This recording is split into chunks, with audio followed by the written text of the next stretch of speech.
ব্যারাকপুরে খুনের মামলায় পুলিশকে ভৎসনা রাজ্যের আইন শৃঙ্খলা নিয়ে খোঁচা হাইকোর্টের এবং পুলিশ কমিশনারের ভূমিকা নিয়েই প্রশ্ন তোলেন। খুনের মামলায় কেন অনিচ্ছাকৃত খুনের ধারা দেওয়া হলো প্রশ্ন তোলেন বিচারপতি দেবাংশু বসাক।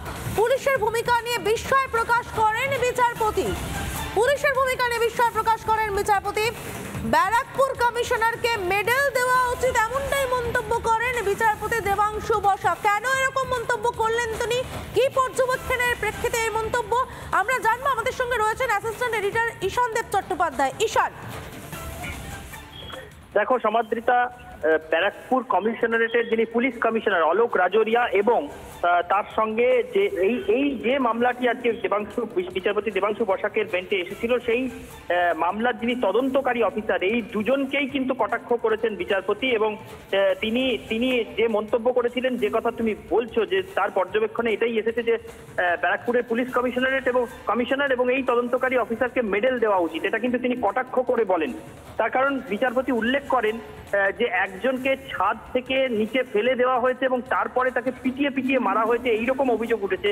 তো এইরকম অভিযোগের ক্ষেত্রে খুনের ধারা যোগ না করে কেন অনিচ্ছাকৃত খুনের ধারা দেওয়া হলো, এই প্রশ্ন কিন্তু বিচারপতি তোলেন। এবং এখানে তিনি যে প্রশ্ন তুলেছেন এবং যে ভঙ্গিতে তার পর্যবেক্ষণে কটাক্ষ করা হয়েছে ব্যারাকপুরের পুলিশ কমিশনারেটকে, তাতে কিন্তু রাজ্যের আইন শৃঙ্খলা ব্যবস্থা নিয়ে এবং পুলিশের নিরপেক্ষতা নিয়ে একটা প্রশ্ন চিহ্ন তৈরি হয়ে যাওয়ার মতন পরিস্থিতি তৈরি হয়েছে সমাদৃতা।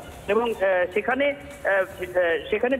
রীতিমতো ধমক শুনতে হয়েছে পুলিশকে। এবং বিচারপতি দেবাংশু বসাক কিন্তু বলেছেন যে আর কোনো কথা তিনি শুনতে চান না। এদিন যখন এই মামলার শুনানি চলছিল, তিনি বলেন যে তিনি আর কোনো কথা শুনতে চান না।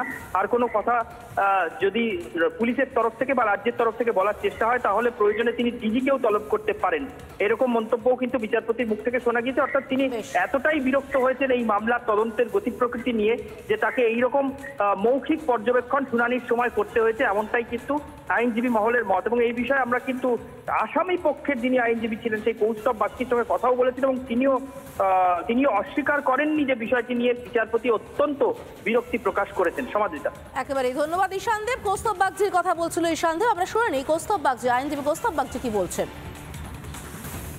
কোর্ট অন ইটস ওন তার কিছু জিনিস মনে হয়েছে, কোর্ট সেটা বলেছে, কিছু বক্তব্য কোর্ট রেখেছে, যদিও সেটা অর্ডারে তার কোনো রিফ্লেকশন নেই, কিন্তু দোজ আর ভার্বাল অবজারভেশনস। যেখানে কোর্ট বেসিক্যালি যেটা বোঝা গেছে, কোর্ট খুব বিরক্ত যেভাবে ইনভেস্টিগেশন কন্ডাক্ট হয়েছে।